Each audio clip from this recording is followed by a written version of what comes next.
जय सद्गुरू भावांनो, स्वागत आहे तुमचं आपल्या चॅनलवरती, ज्याचं नाव यश की ब्लॉग्स. आणि हा तिसरा पार्ट आहे.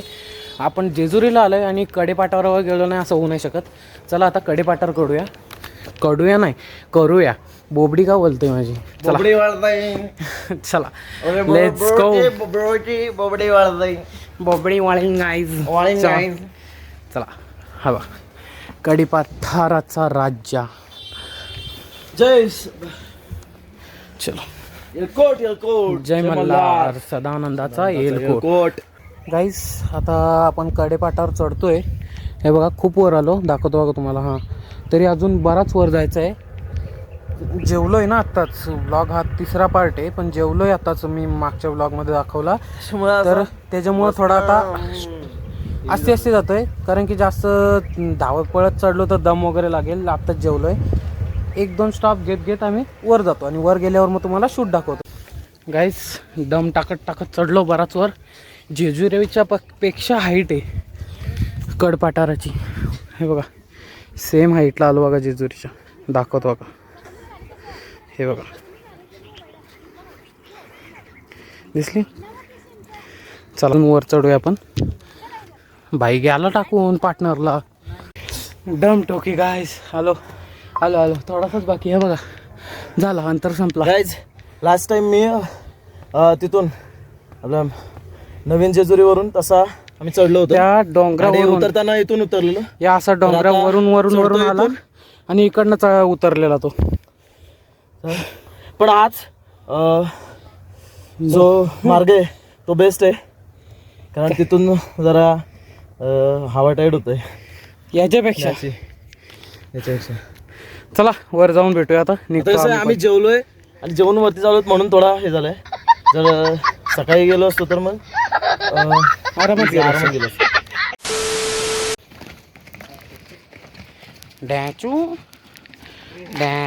डॅचू चलो. काहीच तो छापरा बघून मला वाटला असेल अंतर. झाला संपला. कसला काय हे बघ, अजून इकडून जाऊन असं वर जायचे. अगो बसलो. द्यावा चला जाऊया वर. दमलो रे बाबा. जेवायचं जेवून परत नाही येतो कधी. जेवल्यावर कुठं काहीच. भाई बसलाय का?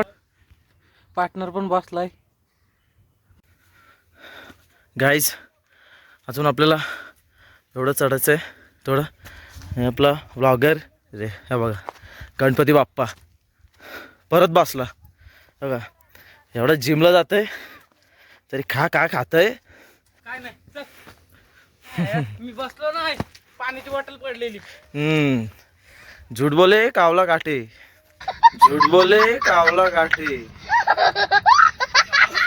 गाईज चालता हा इकडं बानुबाईचं मंदिर आहे. बानुआईचं मंदिर हा बघा. चला एलकोट जय मल्हार. चलो. कारण बानुबाईचा वाडा इकडे म्हणजे गाडाच्या थोडा खाली बानुबाईच्या वाड्याला जागा दिली होती ना देवांनी. तर तिथं हा मंदिर आहे. आणि आय थिंक पुढे पण मोठं मंदिर आहे का? हाच मंदिर आहे, हाच असेल होते. आता प्रॉपर एवढं लक्षात नाही. तिथे लिहिलंय बानुआईचं मंदिर, तर तोच असेल. चला, कारण बानुबाईला खाली जागा दिली ना. ठीक आहे चलो. चला आगे की इन्फॉर्मेशन आगे. तहान लागलेली त्याला ना. ये कार पाणी आहे ना.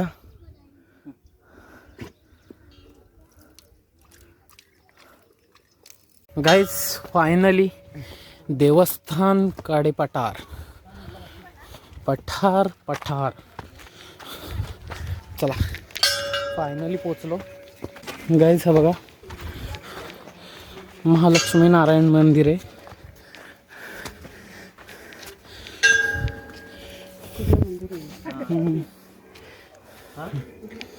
लक्ष्मीनारायण देवीचा हे बघा गाईज. ते इथूनच हे गेले ना त्यांच्या वैकुंठ धामात. इथूनच वैकुंठ धामात गेले ते. अच्छा ते बघा गाईज, आता जेजुरी हाईट झाली आपली. इथून आलो आपण तेव्हा. आता हा पॉईंट दिसतोय का? हा पॉईंट. त्याच्यात त्या पलीकडं पण एवढा अख्खा इथून त्या अंतर तिथपर्यंत तिकडं पुढे बोलतोय मी, त्या डोंगराच्या पलीकडे तेवढा अंतर. त्याच्यानंतर ती आपली नवीन जेजुरी आणि नंतर मग हा इकडचा कडेपठार. गाईज वीरभद्र मंदिर. वीरभद्र मंदिर. जय श्री गाईज. म्हणजे तुम्ही जर ही जय मल्हार सिरियल बघितली असेल तर शेवटचे ते एपिसोड आहेत त्यांना त्यांच्यावर कसे म्हणजे ते लक्ष्मीनारायण वीरभद्र आणि गणपती बाप्पा अजून कोण असेल नारदमुनी असेल म्हणजे जसे जे जे प्रत्येकजण ज्याच्या याच्या धामात गेले म्हणजे वैकुंठ म्हणजे म्हणजे जसं लक्ष्मीनारायण वैकुंठ धामात तिथून गेले. परत इथे वीरभद्रला खंडोबा देवांनी सांगितलं की इथं तू रक्षा कर, भक्तांचं रक्षण वगैरे कर, हे ते असं दाखवलं आहे. परत पुढे तिथे गणपती बाप्पा आहे, त्यांचं पण मंदिर आहे. तर तिथे ते जर एपिसोड बघितलं असेल ना तर त्याच्यामध्ये तेव्हा तुम्हाला समजेल की हां यस म्हणजे इकडे मंदिरं आहेत ते त्यांच्या इथं शक्तिरूपाने स्थानपन्न आहेत. हां चला फायनली आलोय आपण जेजुरी.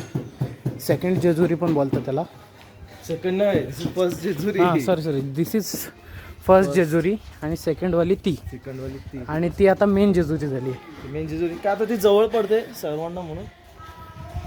चलो गाईज लेट अस गो. पहिले नंदी महाराजांचं दर्शन घेऊ आणि नंतर मग आपण पुढे जाऊ. नंदी चल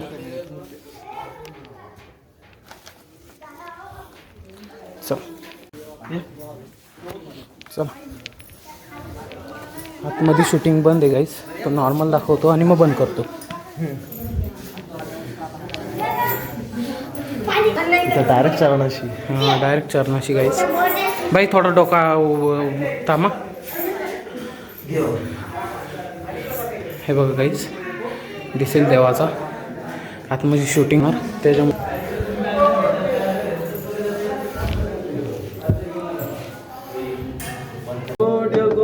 जय मल्हार सदानंदाचा येल गोड.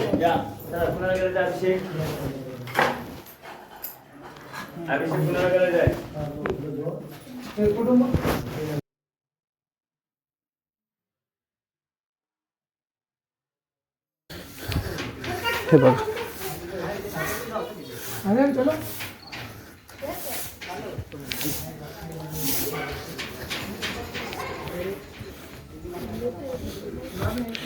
जय मल्हार घोडे उड्डाण. चला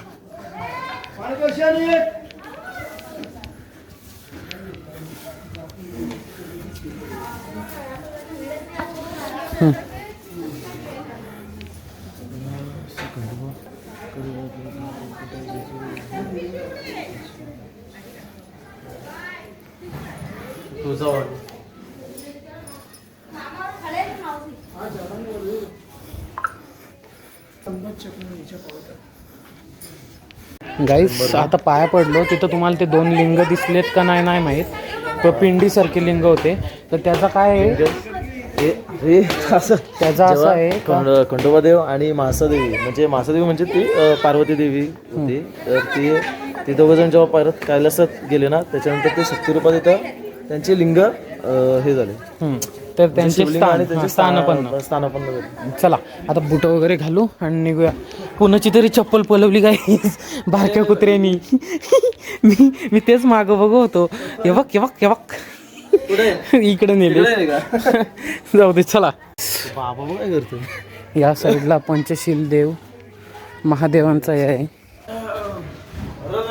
महादेव हे बघ गाईस पिंड आहे आपली महादेवाची. चला आता इथनच एक्झिट.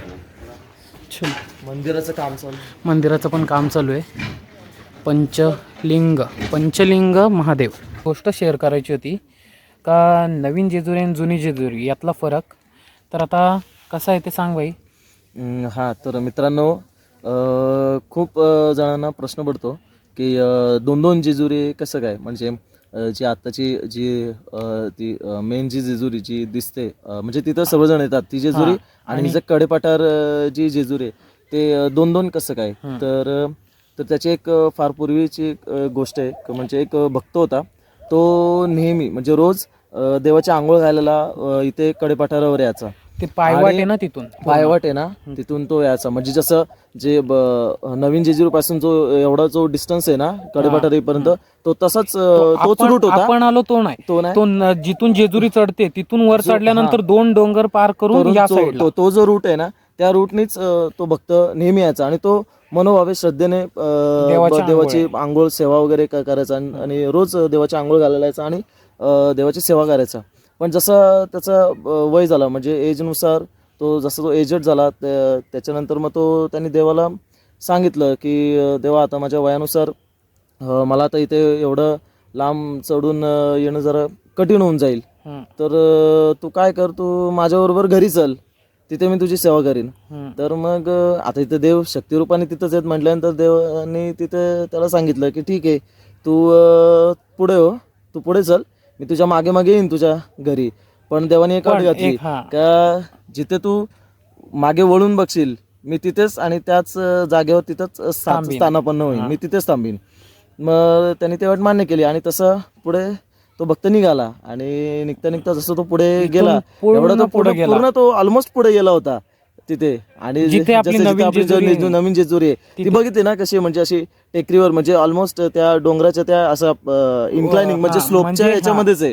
तर तिथं कशी काय ती तर जेव्हा तो भक्त पुढे जात होता त्याच्या मागे देव त्याच्या बरोबरच जात होते. पण झालं काय भक्ताला त्या ठिकाणी म्हणजे तिथे त्या लोकेशनवर जाऊन समजलं म्हणजे त्याला असा अंदाज आला डाऊट आला की नक्की देव माझ्याशी येतंय का नाही किंवा माझ्याशी देवानी मजाक मस्ती केली म्हणजे टिंगल केली का काय. तर त्याला खूप म्हणजे मनात प्रश्न यायला लागले मनात डाऊट पावलं येत नाही असा आवाज नव्हता येत एकदम शांत होतं असं होता. तर म्हणून त्यांनी खात्री करून घेण्यासाठी त्यांनी तिथंच काय केलं त्यांनी मागे वळून बघितला आणि मागे तिथे त्याच्याबरोबर आले होते आणि ज्यांनी तिथे मागे वळून बघितलं देव तिथंच स्थानापन्न झाले म्हणजे ते आताची नवीन जेजुरी असा तो कारण आहे. चला आता एवढंच बोलतोय आणि मग व्लॉग एंड करू पुढे. आता माणसं आली तर चला एवढीच स्टोरी होती तर तीच सांगायची होती. चला लेट्स गो बाय. चलो गाईज स्टोरी वगैरे ऐकली. आता हा इथपर्यंतच व्लॉग होता. जर तुम्हाला आवडला असेल तर लाईक शेअर सबस्क्राईब करा आणि आपल्या भावाचा पण चॅनल आहे त्याला पण सपोर्ट दाखवा. थोडा मी लिंक देतो मागच्या वेळेस तो पण जेजुरीला आलता. तर चला जर हा व्लॉग आवडला असेल तर लाईक शेअर सबस्क्राईब नक्की करा आठवणीत. आणि व्ह्यूअर्स वगैरे येतात जास्त सबस्क्राईब करत नाही सबस्क्राईब करा गाईज. चलो bye bye take care and peace out.